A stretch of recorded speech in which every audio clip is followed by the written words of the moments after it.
Welcome to the Investor Coaching Show. Here's your host, Paul Winkler. All right, we'll get back here on the Investor Coaching Show. I'm Paul Winkler. So, California, I don't know if you guys, I'm sure you have to be on a rock not to be seeing what's going on in California right now. Unreal to watch what has been happening and just listen to the newscast. It's been mind-boggling. But, the thing that people keep asking me about is just like, what on earth happens? Well, there was an interesting piece in the Wall Street Journal about that. What do you do? Do you rebuild this thing? How are they going to do that? Because a lot of these people were not insured, of course. And I've done past shows where I've talked a little bit about the insurance market. It's just weird right now in general. A lot of people are getting increases, significant increases, claims. I've talked a little bit about some of the things that you have to really watch out for. If you don't absolutely need to file claims. I've had, where people, they call an adjuster and the adjuster comes out and looks at it and goes, there's not really a claim here. Well, it didn't matter. That actually goes against you when it comes to your claims record with the insurance company. A lot of insurance companies are literally canceling people because they've had too many quote unquote claims, even though an adjuster just came out and said you don't have a claim. So they're getting canceled and they're having to struggle to find somebody that will insure them in the circumstances. And insurance companies, it used to be, back years ago, it used to be that if you were, let's say, loyal to your insurance company and you stayed with them for a good many of years, a lot of people just wouldn't leave. Remember, I sold auto and homeowners insurance back in my early days of my career. I sold insurances. And for me, it was hard to get people to change insurance companies because they go, I've been with these guys forever. I don't think I want to go change to Paul. I know, like you, you're great and you're nice and everything, but I don't think. So it was really difficult for me to actually sell anything because people were very, very loyal to their insurance companies because they actually looked at their insurance companies as being loyal to them. Well, now what we know, there's something in, Consumer Reports, I guess it was, I was talking about. I think it was Consumer Reports. And they were actually talking about how insurance companies are just no longer loyal like they used to be. They'll come and drop you at the drop of a hat. And that's exactly what happened to many people. I've seen it over and over again. Well, the California insurance market has been really, really weird because you have literally insurance companies dropping these people like crazy, getting out of the market. And we've seen that. And they said in the Wall Street Journal that you've got this shrinking California insurance market, and it's leaving Los Angeles residents dependent upon federal programs, charitable aid, their own savings to literally rebuild after what is being deemed as the most expensive fire in U.S. history. $50 billion with a B in losses. They're figuring the recovery is going to take years. They're saying that some of the people are just going to have to sell the land beneath their former homes and just leave. And, who knows who's going to end up buying that? Nick and I were talking about that. Who's going to buy it? Corporations going to buy it? I don't know. Who knows? I don't know. I don't like to predict the future because I'm terrible at it like everybody else. But insurance could cover about $20 billion of the fire's losses. So you got about 40% maybe being covered by the insurance companies. Actually, more than I thought would be. Banks typically require homeowners to buy this stuff, right? So if you have a loan on your property, the bank is going to go, hey, we don't want you going uninsured. Because if you lose your home, you're not going to repay your mortgage payment because you don't have the money. And B, you don't have the home anymore. But literally 12%, a little over 1 in 10 people in America don't even buy homeowners insurance. I thought that was shocking. A lot of people don't have it at all. And you go, well, why? What's going on here? Well, a lot of people, if they've got their mortgage paid off, they're not required to have homeowners insurance, so they just forego it. And I think that is, to me, one of the biggest issues you're dealing with when it comes to homeowners insurance, quite frankly, is liability. Somebody gets hurt on your property. You can have some serious problems. And, I'm telling people, buy and get umbrella policies. Your insurance that your homeowner's insurance may only cover $250,000. Somebody sues you. Well, nobody sues for $250,000 anymore.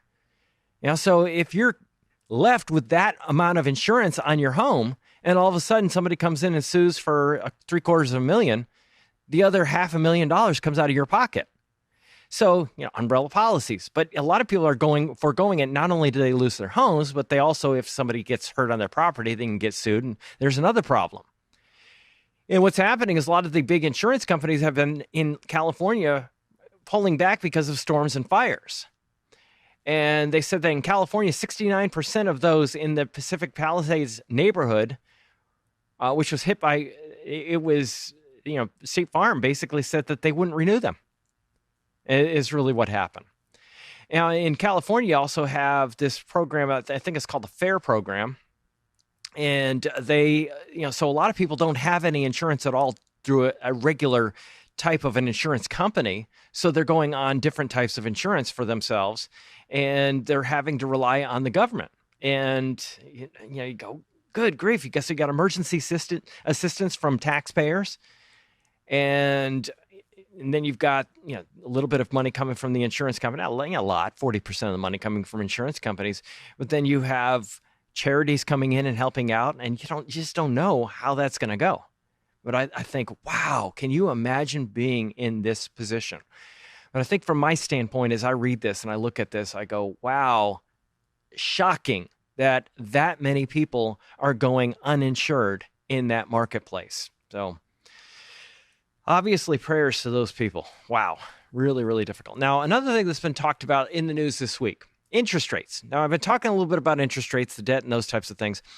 For quite a while, we had this really weird thing going on in our financial markets. We had kind of like a smile-shaped curve when it came to interest rates. Now, normally you have an upward sloping yield curve. In other words, when I look at borrowing money for a short period of time, I can usually get it at a lower interest rate than if I borrow it for a long period of time.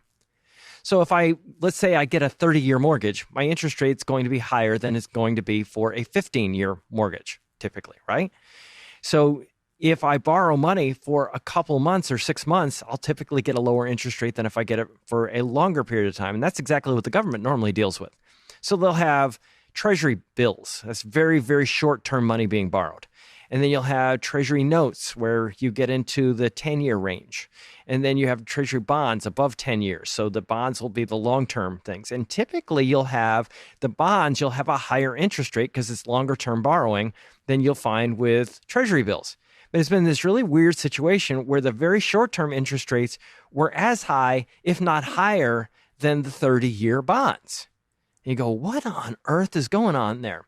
And some people have used that errantly to try to predict where the stock market's going to go. They use that and they say, hey, long-term interest rates are lower than short-term interest rates, and that bodes poorly. And, it used to be something that was a pretty good indicator, but only in hindsight can you look at it and say it's a good indicator. Because that's what we do. We look at maybe what patterns in the past may tell us what's going to happen in the future. Well, what has been happening recently is the yield curve has been steepening some. So that's been a topic of conversation on the financial channels. And they're talking a little bit about interest rates on CNBC. I'm just going to play this little clip here and then talk a little bit about it. Yes, it's not good. I remember in the 90s when we had this going up and up, and a lot of those bond auctions, and every time we had an auction and every time interest rates went higher, people sold stocks.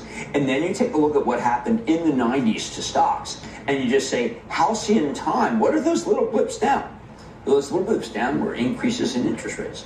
Yeah, so if you look at the 90s, when interest rates went up, and this is where I really warn people not to try to use what's happening in markets in the short run to predict the long run. Now, he talked about these little blips, and what he's talking about there is I want you to imagine a mountain chart. You've seen mountain charts of the stock market. $1 invested in the S&P 500 in 1926. $1 is $14,000 right now. It's just like, whoa. $1 invested in small cap stocks is like $40,000 right now. And you look at that and say, oh my goodness. And I remember asking somebody at a conference one time, Ibbotson was there. And Ibbotson, you see, Ibbotson and Sinkfeld, those were the two guys that did all the research on the stock market going back to the 1920s. And I asked them, why did you use the period of time that you did? And they said, well, in the 1920s, you had the big run up in the markets, you had the roaring 20s. Then in the 30s, you had the Depression. Then you had World War II. Then you had the Korean War. And then you had the Cuban Missile Crisis. Then you had the Vietnam War. And then you have the oil crisis. He says, we've had so much stuff that has gone wrong in the past century. And especially if you go back to that particular time in history, the 1920s, we had good enough data from that period of time till now. But we also had so many things that were really, really outlandish that happened. It gave us an idea how markets would respond no matter what was going on in the economy. I thought that sounds pretty good, reasonable explanation why you use that period of time. Well, when you look at the stock market charts, you will notice that sometimes there are big swings, like the Depression was a big swing. The early 1940s, if you look at when we got into World War II, that was a pretty big swing that we had in that point in time. When we came out of the war, because the companies had to revamp what they were producing from tanks to cars and consumer items, that was a pretty big little blip in the economic outlook at that time in the stock market. Then you have, of course, during the 1970s, the oil crisis, you have some pretty big moves. And 1997 was a short-term blip. And then you have 2002 was a blip in some areas, not all areas of the market. Some areas did okay. And then you had the 2008 was another. And then you had COVID, that period of time. So we have these blips, but what he's talking about right there, what Kramer's talking about right there, is 2009, you had these blips, or excuse me, in the 1990s, you had these little blips, and they look like little pimples on a stock market chart. There were little down dips, and he says all of those down dips were all when they raised interest rates. And I remember talking to Michael Del Giorno one day, and he and I got in a conversation. I said, Michael, the stock, because we had a market downturn during this period of time, and he calls me up and says, Paul, what's going on? So we're doing this radio interview. And I said, Michael, it's kind of like when you're 15 foot away from a wall and there's a mosquito on that wall. I said, what's it look like? He says, a dot. And I said, exactly. I said, but get it. And then he goes and he finishes my sentence. I couldn't believe it. He says, but get it under a microscope. And I said, you nailed it. That's exactly where I was going. Get it under a microscope and it looks ugly. A mosquito under a microscope. Ugly. That's just like the stock market. When you're in the midst of a downturn, it's ugly. You're hearing people coming out of the woodwork telling you how things are bad and they're going to get worse. And that is precisely what happens where people make mistakes is they go, oh, the interest rates went up, sell, and they get out. And all of a sudden, market recovers. And, if you look at 5% downturns, as I've said many times on this show, 5% downturns in the S&P 500 since the 1950s happened 3 times a year, 3 times every single year. 10% downturns once a year on average since the 1950s. So if we look at that, and we recognize that market ups and downs and little movements all over the place are so normal, they're not that scary anymore.